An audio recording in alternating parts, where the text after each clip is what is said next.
Hi everyone, hope you're doing well. I'm just going to give you a quick overview of what to expect for the gymnastics for the next phase of the gymnastics bias program. So the primary goal will be to continue to develop strict pulling and pressing capacity.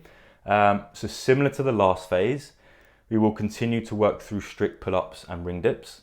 The big difference here is that we're going to start to introduce interference. So we're going to pair strict pull-ups and ring dips with some core movements and also some bodybuilding type accessory movements that are going to directly interfere with your pull-ups and ring dips. Okay, so I will explain that in a bit more detail as I go through the sessions, but fundamentally, because of the interference, it's going to make it that much more difficult. So it's going to improve your muscular endurance, and it's also just going to start to get you accustomed to pairing gymnastics with other movements, which is going to help you later down the line when you start to do more metcons and things like that.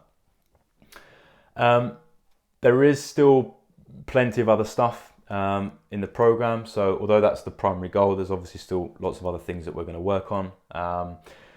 We've got ring muscle ups, plenty of handstand work, so handstand skill conditioning and handstand push-ups. We've also got bar muscle ups, a little bit of toes to bar and some core strength as well. So there's lots going on in this phase, which is good.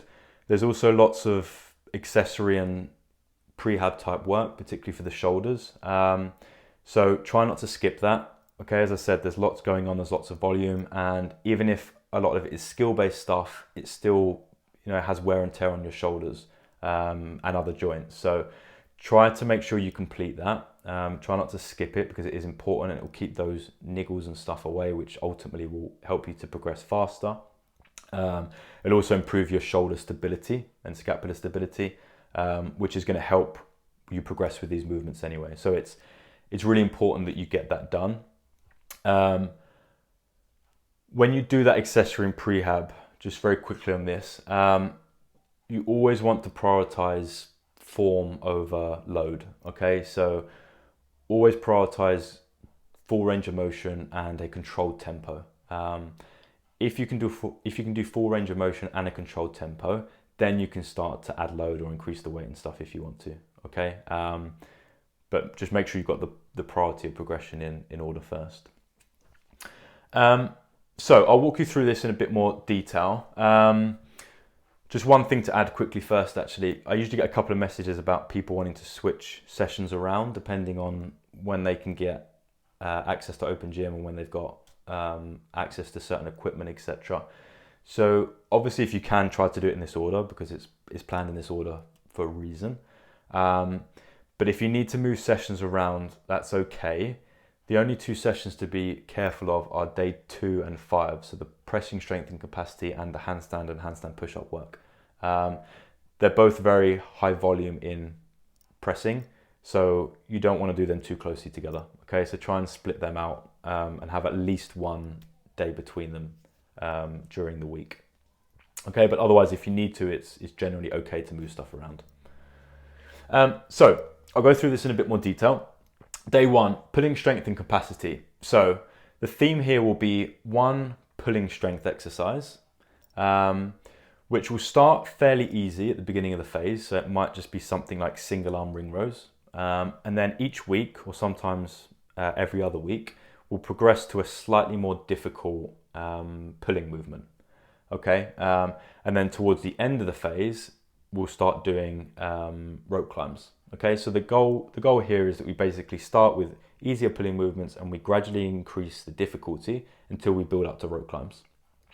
So if you can't do rope climbs yet, this will be really good for you because hopefully by the end of the phase, you might be able to get your first rope climb or you'll be much closer to being able to do it. Okay, if you can already do rope climbs, this is still really important. Okay, because one, it will improve your rope climbs anyway. But it's also really important that we build a good base first before we start to do rope climbs. So rope climbs are really strenuous on your elbows. Okay, lots of people get tendonitis in their elbows because from a muscular perspective, they're strong enough to do a rope climb, but their joints, specifically the elbow, just isn't ready and well conditioned enough to do it yet. And that's when you start to get problems. Okay, so by progressing gradually through these exercises and building up to the rope climb, we build a better base, your elbows get stronger and more conditioned, and then hopefully that will help us keep those niggles away later, which ultimately will help you to progress faster, right? So we'll then do capacity. So that will be strict pull-ups. There'll be sets of strict pull-ups combined with other movements. So as I said, a core movement and then a bodybuilding type accessory. So, perhaps a dumbbell bent over row, for example. Now that's obviously going to make the sets of pull-ups much more difficult because a dumbbell bent over row is a very similar movement pattern. But as I said, that's the intention. We want the sets of pull-ups to be more difficult, and we want to get you accustomed to doing gymnastics paired with other movements, and being able to maintain sets whilst under fatigue. For the first few weeks at least, the total volume of strict pull-ups will always be 120%. Okay, so the sets and reps you're doing will always total 120% of your 5-minute AMRAP. In order to progress, we're going to increase the intensity and change the density of the workouts. Okay, so just to give an example, 1 week might be 4 sets of 30% of your 5-minute AMRAP, and then the next week might be 3 sets of 40% of your 5-minute AMRAP. Okay, so we've gone from 4 sets of 30% to 3 sets of 40%. So both are still 120% total volume, but because we're decreasing the sets and increasing the percentages or the reps, we're changing the density, and it's going to make it more difficult because you're of course doing more volume in a shorter period of time. Okay, so don't worry about that too much, but I just want to explain kind of the method of progression that we're doing in case you're wondering why the total volume isn't increasing each week. Day 2, pressing strength and capacity. So this will follow a very similar theme to day 1. So the capacity work will follow the same percentages, but obviously based off your 5-minute AMRAP of dips as opposed to pull-ups. And it will be a similar theme. So we'll combine it with a dumbbell pressing movement and also a core movement as well. The pressing strength, again, very similar to the pulling strength. So we'll start with some more basic exercises, and then we'll gradually increase the difficulty. And ultimately towards the end of this phase, or perhaps more the next phase, we'll start to do more advanced movements like freestanding handstand push-ups. Okay, so again, if you can't do freestanding handstand push-ups at the moment, then hopefully, I can't promise you'll be able to do them at the end of this phase because there's quite an advanced movement and it takes a lot of time, but hopefully some of you will be able to get it, and a lot of you will be much closer to getting it as well. So looking forward to see how people get on with that. Obviously, if you're still kind of struggling with normal handstand push-ups, this is still going to help you anyway, because we're going to start with really basic stuff and gradually build. Okay, I will put some scaling options in here, particularly as we start to get the more difficult movements. But if you get stuck, or if you want me to look at a video to see if there's any technical issues, or you just get stuck because it's too difficult and you need a scale, or an alternative scale, then just shoot me a message and I can help you with that. Day 3, ring muscle ups. This is predominantly going to be skill work. There'll be a little bit of positional strength and conditioning, but mostly skill, because we've got quite a lot of volume here, and as I said, we've got lots of stuff going on throughout the week as well. So we just need to be careful with the volume so that you can recover properly. So the focus will be skill work.